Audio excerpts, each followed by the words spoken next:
ভাড়া না দিলে পরে বের করে দেবে ঘর থেকে। বাচ্চা কাচ্চা নিয়ে আমরা কোথায় গিয়ে দাঁড়াবো দাদা বলুন, আপনারা অন্তত কিছু করুন।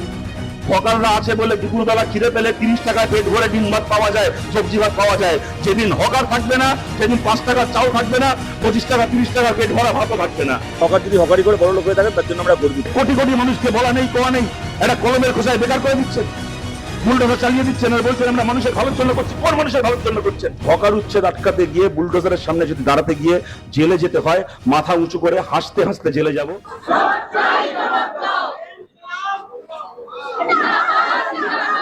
হকার যদি হকারি করে বড় লোক হয়ে থাকেন তার জন্য আমরা গর্বিত। হকাররা চুরি করেননি, ডাকাতি করেননি, তারা আদানি আম্বানির পায়ে তেল দিয়ে ভারতের সম্পদ বেচেননি। তারা যদি মাথার ঘাম পায়ে ফেলে গতর খাটিয়ে পরিশ্রম করে যদি তারা উপার্জন করে থাকেন, তারা বড় লোক হয়ে থাকেন, আমরা গর্বিত সেই হকারের জন্য। আমাদের বামপন্থীদের বিধায়ক বিধানসভায় একজন রয়েছেন, আমাদের জোটের আর একজন বিধায়ক, মোট 2জন বিধায়ক রয়েছেন আমাদের। কিন্তু এই মুহূর্তে পশ্চিমবাংলায় আমাদের কোনো এমপি নেই। সরাসরি বিধানসভার ভেতর দাঁড়িয়ে আমাদের এটা নিয়ে লড়াই করার সুযোগ খুব সীমিত। আমাদের পশ্চিমবাংলার পক্ষ থেকে পশ্চিমবাংলার কোনো এমপি পার্লামেন্টে যেগুলোকে নিয়ে কথা বলবেন, পশ্চিমবাংলার বিরোধী এমপিদের অবস্থা কি আমাদের থেকে ভালো আপনারা জানেন। আজকে আপনারা জানেন আমাদের পার্টির এমপি আছেন অমলারাম রাজস্থান থেকে, এখানে আমাদের কোনো এমপি নেই পশ্চিমবাংলায়। আমাদের পার্টির সিপিআইএম এর এমপি অমলারাম রাজস্থানে থাকেন। পশ্চিমবাংলায় শিয়ালদা, হাওড়া, দমদম থেকে শুরু করে গোটা বাংলা জুড়ে স্টেশনগুলোতে যে হকারদেরকে উচ্ছেদ করা হচ্ছে বিনা নোটিশে, তার প্রতিবাদ করে রাজস্থান থেকে নির্বাচিত এমপি আমাদের অমলারাম, তিনি রেলমন্ত্রীকে চিঠি লিখেছেন। রেলমন্ত্রীর কাছে দাবি করেছেন যে এই উচ্ছেদ অবিলম্বে বন্ধ করতে হবে, অবিলম্বে সমস্ত হকারদেরকে তাদের কাজের জায়গায়, তাদের ব্যবসার জায়গায় আবার ফেরত আসার অনুমতি দিতে হবে, সুযোগ দিতে হবে। কোনো উচ্ছেদ করা চলবে না, যদি করতে হয় পুনর্বাসন দিতে হবে। এই দাবিতে আমাদের পার্টির এমপি রাজস্থান থেকে চিঠি লিখেছেন রেলমন্ত্রীকে। কিন্তু পশ্চিমবাংলায় যেখানে আমরা এখানে দাঁড়িয়ে আছি, এখানকার এমপি সৌগত রায়, সমস্ত গোটা পশ্চিমবাংলা জুড়ে পাশের কেন্দ্রের এমপি সুদীপ ব্যানার্জি, আপনি যেদিকে তাকাবেন গোটা বাংলা জুড়ে 29 জন এমপি, বিজেপির এমপি, বাকিদেরকে আমি যদি ছেড়েও দিই, পশ্চিমবাংলায় তৃণমূল কংগ্রেস বিজেপিকে হারিয়ে যারা জিতেছে 29 জন এমপি রয়েছে, এমএলএ রয়েছে এখনো এতগুলো। একটা এমপির মুখে, একটা এমএলএ এর মুখে রাস্তায় নেমে এসে মিছিল আসা তো ছেড়ে দিন, ও জানে রাস্তায় বেরোলে মিছিল আসলে এখন ডিম ছিঁড়ে মারবে লোকে। মিছিল আসার কথা ছেড়ে দিন, দাঁড়িয়ে একটা বিবৃতি দেওয়ার পর্যন্ত ক্ষমতা নেই। গোটা নির্বাচিত জনপ্রতিনিধিরা লাইন দিয়ে দাঁড়িয়ে আছে। হয় যদি বিজেপি দরজা খুলে ভেতরে আসার সুযোগ দেয় খুব ভালো, বা যদি ভেতরে আসতে নাও দেয়, যদি দরজার বাইরে একটা পিড়ি পেতে বসতে দেয় তাহলেও ভালো। ওখানে বসে বিজেপি নেতাদের জুতো পালিশ করবে তাও ভালো, বিজেপির বিরুদ্ধে কোনো কথা বলবে না, কোনো প্রশ্ন তুলবে না, তার বিনিময়ে নিজের জেলে যাওয়াটা যেন আটকানো যায়। বহু স্টেশনে আমরা এই উচ্ছেদকে ঠেকাতে পেরেছি, আটকাতে পেরেছি, কিন্তু আবার অনেক স্টেশনে পারিও নি। দমদম স্টেশনে আমরা পারিনি। আতর্কিতে যেরকম ভাবে উচ্ছেদ হয়েছে, খবর পেয়ে সেদিন রাত্রিবেলা আমাদের নেতৃত্বরা সবাই ছুটে এসেছিলেন। কিন্তু এক জায়গায় তারা জমায়েত করছেন, অন্য জায়গা থেকে ভাঙচুর শুরু হয়ে গেছে। আমার থেকে ভালো আপনারা সেগুলো জানেন। এটা খুব সম্ভবত গত শনিবারের কথা। আমার কষ্ট হচ্ছিল, আমার আফসোস হচ্ছিল, আমি জানতাম না রাত্রিবেলা এরকম হচ্ছে। পরের দিন সকালবেলা আমার ঘটনাচক্রে ট্রেন ছিল, আমি বেলগাছিয়া কলকাতা স্টেশন থেকে ট্রেনে উঠে এই লাইন দিয়ে যাচ্ছিলাম, আমি হাজারদুয়ারি এক্সপ্রেসে মুর্শিদাবাদ যাচ্ছিলাম। ট্রেনে ওঠার পরে যখন দমদম স্টেশনের উপর দিয়ে ব্যারাকপুরের লাইনে ট্রেনটা যাচ্ছে, তখন দেখছি মোবাইলে দমদম স্টেশনের দৃশ্যগুলো। দেখে সত্যি কথা বলতে আমার কষ্ট হচ্ছিল, অপরাধ বোধ হচ্ছিল। এই দমদম স্টেশনের হকার ভাই বোনেদের কাছে, হকার দাদা দিদিদের কাছে আমি ব্যক্তিগতভাবে বলছি, এটা আমাদের কারোর কোনো ব্যক্তিগত কথা বলার মঞ্চ নয়, তবু আমি আমার ব্যক্তিগত জায়গা থেকে কথাটা বলছি। আমার নিজের ব্যক্তিগতভাবে অনেক ঋণ আছে দমদম স্টেশনে যারা হকারি করেন তাদের কাছে। আমি রবীন্দ্র ভারতী বিশ্ববিদ্যালয়ে পড়াশোনা করতাম কিছুদিন, মাস্টার ডিগ্রি করার সময়। প্রত্যেকদিন এখান থেকে বিকেলবেলা বেরিয়ে সারাদিন এখানে আমাদের ক্লাস করে, ছাত্র সংসদের ওখানে তখন এসএফআই করি আমরা, ওখানে কাজ করে বিকেলবেলা বেরিয়ে এই দমদম স্টেশন থেকে হয় ট্রেনে উঠে, আমার বাড়ি কসবায়, এখান থেকে ট্রেনে উঠে শিয়ালদায় নেবে সাউথ সেকশনে গিয়ে বালিগঞ্জ স্টেশনে যেতাম, তার ট্রেন ধরতাম। আর না হলে আমি, আমার সেই সময় পার্টি করার আমার দায়িত্ব ছিল হাজরা ভবানীপুর অঞ্চলে, এখান থেকে মেট্রোতে উঠে যেদিন যেদিন হাজরা যাওয়ার এখান থেকে মেট্রো ধরে যতীন দাস পার্ক মেট্রো স্টেশনে নামতাম, হাজরায় নামতাম। প্রত্যেকদিন বিকেলবেলা আমার এই ছাত্র জীবনের শেষ দিকের প্রত্যেকদিন বিকেলবেলা এই দমদম স্টেশনের আমাদের হকার দাদা দিদিরা ছিলেন বলে বিকেলবেলা আমি খাবার খেতে পেরেছি, চা খেতে পেরেছি। সেই সময় আমাদের কাছে সেই পয়সা থাকতো না যে বড় কোনো রেস্টুরেন্টে গিয়ে প্রত্যেকদিন খাবো, বড় কোনো হোটেলে গিয়ে প্রত্যেকদিন খাবো। এই হকারদের দোকানগুলো ছিল বলে।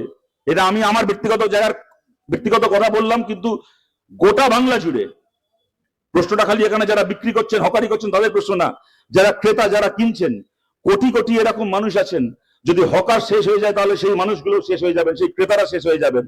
আজকে কলকাতা শহরে হকার আছে বলে, আজকে দমদম, হাওড়া, শিয়ালদা স্টেশনের বাইরে হকাররা আছে বলে এখনো 5 টাকায় চা পাওয়া যায়। হকাররা আছে বলে দুপুরবেলা খিদে পেলে 30 টাকায় পেট ভরে ডিম ভাত পাওয়া যায়, সবজি ভাত পাওয়া যায়। যেদিন হকার থাকবে না সেদিন 5 টাকার চাও থাকবে না, 25 টাকা 30 টাকার পেট ভরা ভাতও থাকবে না। কর্মচারীদের লড়াইয়ের পাশে যেরকম বারবার করে সমাজের বাকি মানুষদের কাছে আমরা দাঁড়ানোর আবেদন করেছি, তেমন যারা রেলের কর্মচারীরা রয়েছেন তারা বহু গৌরবোজ্জ্বল লড়াই করেছেন। কয়েকদিন আগেও বিজেপি সরকারের আমলে বিজেপির পোষা ট্রেড ইউনিয়নকে ওরা হারিয়ে, হারিয়ে গোটা পশ্চিমবাংলা সহ গোটা ভারতে রেলের বামপন্থী কর্মচারীরা তারা জিতেছেন, গণতান্ত্রিক কর্মচারীরা জিতেছেন। তাদের সবার কাছে আমরা আবেদন করছি, সেই কর্মচারীদেরকেও আজকে হকার ভাই বোনদের পাশে এসে দাঁড়াতে হবে। শ্রমজীবী মানুষের চোখের জল যেখানে পড়বে সেই জলকে মোছার জন্য, তার হয়ে লড়াই করার জন্য সমস্ত শ্রমজীবী মানুষকে একটা জায়গায় এসে দাঁড়াতে হবে। এই লড়াই আমাদেরকে লড়তে হবে, এই লড়াই আমাদেরকে জিততেই হবে। এই প্রত্যেকটা দোকানকে তার আগের জায়গায় ফিরিয়ে আনতে হবে, আর না হলে স্থায়ী বিকল্পের ব্যবস্থা করতে হবে। এখন দেখবেন সোশ্যাল মিডিয়ায় যবে থেকে এগুলো শুরু হয়েছে, শিয়ালদা থেকে শুরু করে বালিগঞ্জ, যাদবপুর, বিভিন্ন জায়গায় যখনই আমরা প্রতিরোধ করেছি তখন দেখবেন অনেক জায়গায় বিজ্ঞাপন দেওয়া হয়, অনেক জায়গায় ওই ফেসবুক থেকে বিজেপির আইটি সেলের লোকেরা লিখছে বামপন্থীদের আমলে অপারেশন সানশাইন হয়েছিল, তোমরা হকার উচ্ছেদ করেছিলে, এখন কেন বলতে এসছো? অপারেশন সানশাইন হকার উচ্ছেদের প্রকল্প ছিল না। যে মিথ্যে কথা ওরা বলে, যে সত্যিটাকে ওরা আড়াল করতে চায়, অপারেশন সানশাইন কোন হকার উচ্ছেদের প্রজেক্ট ছিল না। অপারেশন সানশাইন ছিল 100% পুনর্বাসন দিয়ে হকারদেরকে স্থায়ী দোকান করে দেওয়ার প্রজেক্ট। গোটা দক্ষিণ কলকাতা জুড়ে, গোটা মধ্য কলকাতা জুড়ে, গড়িয়াহাট চত্বরের প্রত্যেকজন হকারের জন্য। আমার বাড়ি যেখানে কসবায়, আপনারা অনেকে জানেন অ্যাক্টোপলিস বলের ঠিক উল্টো দিকে দেখবেন কসবা নিউ মার্কেট। ওই কসবা নিউ মার্কেট সেই সময় জ্যোতি বসু তৈরি করেছিলেন, কসবা নিউ মার্কেট সেই সময় প্রশান্ত চ্যাটার্জিরা তৈরি করেছিলেন যাতে হকারদের ওখানে পুনর্বাসন দেওয়া যায়। সেই সময় মমতা বন্দ্যোপাধ্যায়রা বুঝিয়েছিলেন লোককে যে ওখানে যাবে না, তোমার কাস্টমারকে ওখানে পাবে না, ওখানে কেউ তোমার জিনিস কিনতে যাবে না। আজকে আপনারা বলুন, সাউথ কলকাতায় বাইপাসের ধারে অ্যাক্টোপলিস মলের উল্টো দিকে ওই হকার মেলা, আমরা ওটার নাম, পোশাকি নাম হচ্ছে কসবা নিউ মার্কেট। আমরা যারা কসবার মানুষ ওটাকে আমরা হকার মেলা বলে ডাকি। ওটা তৈরি হয়েছিল হকার রিহ্যাবিলিটেশন মার্কেট, হকারের পুনর্বাসন দেওয়ার জন্য। আজকে আপনারা বলুন, আপনাদের অভিজ্ঞতা আমাদের থেকে বেশি। আজকে ওই মার্কেটে একটা 6 ফুট বাই 5 ফুট একটা ছোট্ট একটা ঘুরছি দোকান ঘরের আজকে দাম কত টাকা হবে? আজকে 50 লাখ টাকা সেলামি দিয়ে ওই মার্কেটে একটা দোকান পাওয়া যায় না, একটা ঘর পাওয়া যায় না। সেই মার্কেট তৈরি করেছিলেন জ্যোতিবাবু, সেই মার্কেট তৈরি করেছিলেন প্রশান্ত চ্যাটার্জিরা হকারদেরকে পুনর্বাসন দেওয়ার জন্য। আর আজকে যে বুলডোজারের রাজত্ব চলছে, মানুষকে বলা নেই, কওয়া নেই, খেটে খাওয়া মানুষ তারা চুরি করছে না, ডাকাতি করছে না, মাথার ঘাম পায়ে ফেলে পরিশ্রম করে উপার্জন করছেন। তার সন্তানের যেন জীবনটা তার থেকে ভালো হয়, তার সন্তান যেন বড় হয়ে একটা ভালো জীবন পায়, তার পরিবারটা যেন ভালো করে চলে, তার জন্য গতর খাটিয়ে পরিশ্রম করে উপার্জন করছেন একজন মানুষ। কারোর কাছে ভিক্ষে করছেন না, কারোর কাছে দয়া চাইছেন না, চুরি করছেন না, ডাকাতি করছেন না। আজকে একটা নতুন সরকার এসছে, আপনারা জানেন না, কোন বিকল্প না দিয়ে, কোন পুনর্বাসন না দিয়ে বুলডোজার এনে একটা দোকানকে ভেঙে ফেলা খুব সহজ। কিন্তু আপনারা দোকানকে ভাঙছেন, মানে খালি দোকানকে ভাঙছেন না, আপনারা পরিবারকে ভাঙছেন, একটা সংসারকে ভাঙছেন। কতগুলো ছোট ছোট ছেলে মেয়ে যারা প্রস্তুতি নিচ্ছিল, ব্যাগ গোছাচ্ছিল কালকে সকালবেলা স্কুলে যাবে বলে, সেই ছেলে মেয়েগুলোকে প্রস্তুতি নিতে হবে আজ বাদে কাল। এই আমাদের ঘরের ছোট ছোট ছেলে মেয়েরা, এদেরকে প্রস্তুতি নিতে হবে আজ বাদে কাল। আমার বাবার দোকানটা ভেঙে গেছে, মায়ের দোকানটা ভেঙে গেছে, আমার আর স্কুলে গেলে চলবে না, আমাকে এখন পরিযায়ী শ্রমিক হয়ে অন্য রাজ্যে চলে যেতে হবে। আমি এখন মাটি কাটার কাজ করার জন্য, এখন বালি বওয়ার জন্য আমাকে রাজমিস্ত্রি হতে হবে। এখন আমাকে কোনো হোটেলে, আমার বাবার একটা ভাতের হোটেল ছিল স্টেশনে, আমার মায়ের একটা চায়ের দোকান ছিল স্টেশনে, সেই হোটেল, সেই চায়ের দোকান ভেঙে দেওয়া হয়েছে। তাই আমাকে এখন কোন বড় বাবুর হোটেলে গিয়ে, রান্নাঘরে গিয়ে সাবান জলে কাপ প্লেট ধুতে হবে। আমার আর কালকে থেকে স্কুলে যাওয়া চলবে না। আপনি শুভেন্দু অধিকারী, আপনি পশ্চিমবাংলার মুখ্যমন্ত্রী, আপনি রেলমন্ত্রী শ্রী বৈষ্ণব, আপনারা এগুলো জানেন না? কোন বিকল্প না দিয়ে আজকে এতগুলো মানুষকে বেকার করে দিচ্ছেন। পারবেন এই মানুষগুলোকে? একজন হকার তো দয়া চাইছে না, একজন হকার তো বলছে না যে আমি বিনা পয়সায় ঘরে বসে খাবো, আমার ব্যবস্থা করে দাও। তারা তো কাজ করতে চাইছেন, আপনি তার কাজের জায়গাটাকে শেষ করে দিচ্ছেন। পারবেন সবাইকে কালকে একটা সরকারি চাকরি দিতে? পারবেন কালকে সবাইকে একটা তার যোগ্যতা অনুযায়ী একটা বেসরকারি চাকরির ব্যবস্থা করে দিতে? পারবেন তাকে প্রত্যেকে 5 বিঘা করে চাষের জমি দিতে, সবাই চাষ করে খাবে? একটা সমাজে করে কমবে খাচ্ছে মানুষ, বলা নেই, কোয়া নেই, কোটি কোটি মানুষকে আজকে রেল হকার, রাস্তার হকার মিলিয়ে আজকে কোটি কোটি মানুষকে বলা নেই কোয়া নেই একটা কলমের খোসায় বেকার করে দিচ্ছেন, বুলডোজার চালিয়ে দিচ্ছেন আর বলছেন আমরা মানুষের ভালোর জন্য করছি। কোন মানুষের ভালোর জন্য করছেন? যদি কোথাও রাস্তা আটকে যায়, যদি কোথাও মানুষ চলাফেরা করতে না পারে, যারা ট্রেন ধরতে যাচ্ছেন যদি ট্রেন ধরতে যেতে না পারেন, 100 বার মানুষের অসুবিধা। যাদের সেই অসুবিধা না হয় তা দেখার দায়িত্ব হকারদেরও রয়েছে, তা দেখার দায়িত্ব পুলিশের রয়েছে, তা দেখার দায়িত্ব রেল কর্তৃপক্ষের রয়েছে, সবার রয়েছে। কিন্তু বলুন তা বলে এইভাবে হকার উচ্ছেদ করলে সেই মানুষটার অসুবিধা না, যে মানুষটা রোজ সকালবেলা এখান থেকে ট্রেন ধরে কাজে যাওয়ার সময় প্ল্যাটফর্ম থেকে একটা খবরের কাগজ কিনে পড়তে পড়তে যান? সেই মানুষটার অসুবিধা নয় যখন কালকে থেকে এসে দেখছেন যে প্ল্যাটফর্মে একটা খবরের কাগজের দোকান নেই? সেই মানুষটার অসুবিধা নয় যিনি প্ল্যাটফর্মে দাঁড়িয়ে চা কিনে খান? সেই সময় এখন যারা এই বিকেলবেলা সন্ধ্যাবেলা কাজ খেলে এখান থেকে ফিরছেন, কত মানুষ এখানে আছেন, বাড়ির বাজার, সন্ধ্যের বাজার, শাকসবজি এখান থেকে কিনে নিয়ে বাড়ি ফেরেন। চাষিরা রয়েছেন, এই দমদম থেকে এদিকে চলে গেলে কল্যাণী পার করে মদনপুর থেকে শুরু করে এই শিমুরালী, পালপাড়া, গোটা এলাকায় শাকসবজি চাষের জন্য একটা বড় করিডোর আমাদের পশ্চিমবাংলার। গোটা এই মদনপুর, শিমুরালী, পালপাড়ার যারা কৃষকেরা রয়েছেন তারা তাদের শাকসবজি, পটল থেকে শুরু করে টমেটো থেকে শুরু করে কুমড়ো, ঢেঁড়স যা উৎপাদন করেন ট্রেন ধরে এই ব্যারাকপুরে, দমদমে, বিধাননগর স্টেশনের বাইরে সকালবেলা করে আসেন, বসেন, বিক্রি করেন, তারা ফেরত যান সন্ধ্যাবেলা। সেই কৃষকের সংকট নয়, চাষিদের সংকট নয় যদি আজকে এখানে বসে সবজি বিক্রি করার ব্যবস্থা শেষ হয়ে যায়? সেই মানুষগুলোর সংকট নয় যারা এখান থেকে সস্তায় বাজারটা করতেন, কালকে তাদেরকে বাজার করতে হবে ওই আদানি আম্বানি বড় বড় শপিং মল থেকে? ঘাড় ধাক্কা দিয়ে মানুষগুলোকে শপিং মলে ঢুকিয়ে দিচ্ছেন। আজকে এই মোদির আমলে, শ্রী বৈষ্ণবের আমলে গোটা স্টেশন, একটার পর একটা স্টেশনে আপনি গিয়ে দেখুন কেএফসির দোকান, বড় বড় ডোমিনোস পিৎজার দোকান, পিৎজা হাট, এমনকি সোনার উপর বিক্রি করার গয়নার দোকান হয়ে গেছে শিয়ালদা স্টেশনে। সব হবে। সেই বেলা কোনো মানুষের রাস্তা আটকায় না, সেই বেলা রেলের জমিতে চাপ পড়ে না, সেই বেলা কারো কোনো অসুবিধা হয় না।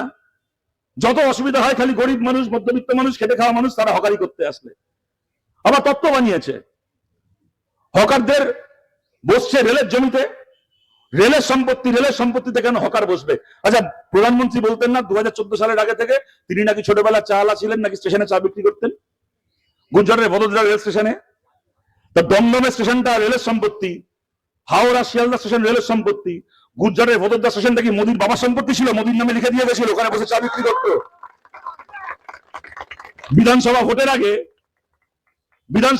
আগে ভোটের প্রচার করতেছে দেখি ঝাড়গ্রামে মুড়ি কিনে খাচ্ছে, কার থেকে? মুড়িওয়ালার ঝালমুড়ি খাচ্ছে। এমন ঝালমুড়ি খেলো, ভোটে জিতে সমস্ত ঝালমুড়ির দোকান ভেঙে দিল গোটা পশ্চিমবাংলা জুড়ে। মানুষ এখন ঝালমুড়ি খাওয়ার জন্য এখন শপিং মলে যেতে হবে, ঝালমুড়ি খাওয়ার জন্য এখন কর্পোরেট দোকানে যেতে হবে। এই জিনিস বরদাস্ত করা যাবে না, আমাদেরকে আটকাতে হবে। আদালতের লড়াই করে আমরা বাড়ি ভাঙা থেকে শুরু করে হকার উচ্ছেদ বহু জায়গায় আমরা আটকাতে পেরেছি। যেখানে আমরা পারিনি সেইখানকার লড়াই আমরা আদালতে নিয়ে যাব।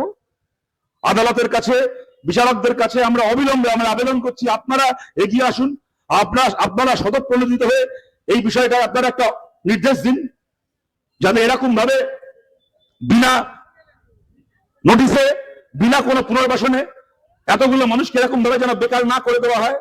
আমাদের লড়াই আমরা করছি, এবং এই লড়াই আমরা করছি খালি নয়, এই লড়াই আমরা জিতবো। এই প্রত্যেকটা দোকানকে আমরা তার ব্যবসার জায়গায় ফিরিয়ে আমরা আনবই, এই প্রত্যেকটা দোকানকে আমরা ফিরিয়ে আনবো, এবং এটা দীর্ঘদিন চলতে পারে না এইভাবে। আজকে শুভেন্দু অধিকারী, আপনাকেও বলছি, মুখ্যমন্ত্রীকেও বলছি, সদ্য মুখ্যমন্ত্রী হয়েছেন, আজকে এত মানুষের চোখের জল, এত মানুষের অনাহার, আজ কি হতে পারে? আজ বাদে কাল যদি আমরা দেখছি বিভিন্ন পোর্টালে মেন স্ট্রিম খবরের কাগজগুলো, টিভি চ্যানেলগুলো, বড় বড় কর্পোরেট চ্যানেলগুলো বিক্রি হয়ে গেছে, এই নিয়ে কেউ কথা বলছে না। কিন্তু যে স্বাধীন যে সাংবাদিকতা করছে, যারা পোর্টাল, নিউজ পোর্টাল চালাচ্ছে, বহু পোর্টালে আমরা দেখছি মানুষ কাঁদতে কাঁদতে বলছে সুইসাইড করবো, আত্মহত্যা করবো, সুইসাইড লেটারে লিখে দিয়ে যাবো যে এই সরকারের জন্য, এই মুখ্যমন্ত্রীর জন্য আত্মহত্যা করেছি। আমরা শুভেন্দু অধিকারীকে বলছি, যদি কালকে কোনো মানুষের প্রাণ চলে যায় এইভাবে, বলুন তার চোখের জলের দাম কি হবে? বলুন তার জীবনের দায়িত্ব কে নেবে? কিন্তু আমরা বলছি একজন হকার আত্মহত্যা করেছেন, এই আমাদের এই চাকদায়, এই লাইনে, এই রুটে একজন হকার আত্মহত্যা পর্যন্ত করেছেন। কিন্তু আমরা বলছি আত্মহত্যা করার জন্য নয়, আমরা লড়াই করার জন্য, জেতার জন্য, বাঁচার জন্য ময়দানে নেমেছি। কেউ আমরা মরবো না, আমরা বাঁচবো এবং আমরাই জিতবো। করে কমবে খাচ্ছি, করে কমবে খাবো। প্রথম কথা আমি দেখছি বিজেপির একজন বিধায়ক, নতুন জিতে বিজেপি হয়েছেন, তিনি বলছেন, ইন্টারভিউ দিয়ে বেড়াচ্ছেন যে হকারদেরকে গরিব বলবে না, হকাররা গরিব নয়, সবাই অনেক হকারের অনেক টাকা আছে, অনেক বড় লোক আছে, একটার বদলে দুটো দোকান, দুটোর বদলে তিনটা দোকান হয়েছে। সে যে বিধায়ক বলছে সে নিজের জীবনে তিনটে পার্টি করেছে, নিজের হকারির মালের মতো নিজেকে বিভিন্ন পার্টিতে বেছে বেড়াতো। একটা পার্টিতে গিয়ে বলতো নিজেকে এনেছে, কিনবে, আবার সেই পার্টি নিল না, একটা পার্টিতে গিয়ে বলতো আমাকে কিনবে। নিজে হকারির মাল হয়ে বিভিন্ন পার্টিতে, এই পার্টি থেকে ওই পার্টি, ওই পার্টি থেকে সেই পার্টি বিক্রি হয়ে বেড়াতো। নিজে তিনখানা পার্টি করে ফেললো, তাদের লজ্জা নেই? হকারের কেন তিনটে দোকান হয়েছে তার রাতের ঘুম হচ্ছে না। বলছে অনেক হকারের অনেক টাকা হয়েছে, অনেক হকারের অনেক পয়সা হয়েছে, বড় লোক হয়েছে। আমরা বলছি আমরা কমিউনিস্ট পার্টি করি, আমরা লাল পতাকা নিয়ে পার্টি করি, খেটে খাওয়া মানুষের পার্টি করি। সেই মানুষ সারা জীবন না খেয়ে থাকবেন বলে আমরা কমিউনিস্ট পার্টি করিনি। খেটে খাওয়া মানুষ, তিনি উপার্জন করবেন, মাথা উঁচু করে বাঁচবেন বলেই আমরা কমিউনিস্ট পার্টি করি। কোন হকার যদি বড় লোক হয়ে থাকেন, বেশ করেছেন, বড় লোক হয়েছেন, আমরা গর্বিত সেই হকারকে নিয়ে। তিনি চুরি করেননি, ডাকাতি করেননি, খুন করেননি, চাকরি বিক্রি করেননি, চিটফান্ডে পয়সা কামাননি, বালি পাচার করেননি, সোনা পাচার করেননি, যদি আদানি আম্বানির পায়ে গিয়ে তেল মারেননি, আদানি আম্বানির পায়ে তেল দিয়ে ভারতের একটা দ্বীপপুঞ্জ বিক্রি করে দেননি। কোন হকার যদি পরিশ্রম করে, গতর খাটিয়ে পরিশ্রম করে, মাথার ঘাম পায়ে ফেলে বড় লোক হয়ে থাকে, আমরা গর্বিত। যদি কালকে আমার সন্তান হয়, আমার সন্তানকে সেই হকারকে দেখিয়ে বলবো তোমাকে জীবনে ওর মতো হতে হবে। আমরা গর্বিত সেই হকারকে নিয়ে। এবং আমার শেষ কথা আপনাদের বলছি, দেখুন আপনারা সবাই জানেন তৃণমূলের লোকেরা কেন এই লড়াইয়ে নেই। ওদেরকে নিয়ে আমি খুব বেশি কথা বলতে চাই না, মরা লোককে গালাগালি দিয়ে কি হবে, ওদের রাজনৈতিকভাবে মৃত্যু হয়েছে। কিন্তু যে কথাটা বলার জন্য এটা বললাম, কোনো ব্যঙ্গ বিদ্রুপ করার জন্য নয়। ওরা জানে বিজেপির বিরুদ্ধে রাস্তায় নামলে আমাদেরকে ইডি সিবিআই দিয়ে যা মামলা ঝুলে আছে, জেল হয়ে যাবে। তাই এসব নিয়ে আমরা কথা বলতে যাব না, কাউকে ঘাঁটাতে যাব না, বিজেপিকে চটাতে যাব না। আমরা বলছি আমাদের ইডি সিবিআই জেল হওয়ার সুযোগ নেই। আমরা চুরি করিনি, ডাকাতি করিনি, আমাদের ইডি সিবিআই কে দিয়ে জেলে ভরা যাবে না। কিন্তু তার মানে এই নয় যে আমাদেরকে জেলে ভরা যাবে না। এই হকার উচ্ছেদ আটকাতে গিয়ে বিধান যে গোটা রাজ্য জুড়ে বিনা নোটিশে মানুষের বসত বাড়ি ভেঙে দেওয়া হচ্ছে, সেটাকে আটকাতে গিয়ে বুলডোজারের সামনে দাঁড়িয়ে আমাদের গ্রেপ্তার হতে পারে, আমাদের জেল হতে পারে। আপনাদেরকে বলছি, ইডি সিবিআই এর জন্য চুরি করে যেমন জেলে যাব না এটা সত্যি, কিন্তু হকার উচ্ছেদ আটকাতে গিয়ে বুলডোজারের সামনে যদি দাঁড়াতে গিয়ে জেলে যেতে হয়, মাথা উঁচু করে হাসতে হাসতে জেলে যাব। আর জানবেন তার জন্য আমরা প্রস্তুত। এবং জানবেন জেল থেকে যেদিন বেরোবো, জেল থেকে বেরিয়ে সেখান থেকে নিজের বাড়ি ফিরবো না, সেখান থেকে যেখানে বুলডোজার চলছে আবার সেই বুলডোজারের সামনে এসে দাঁড়াবো।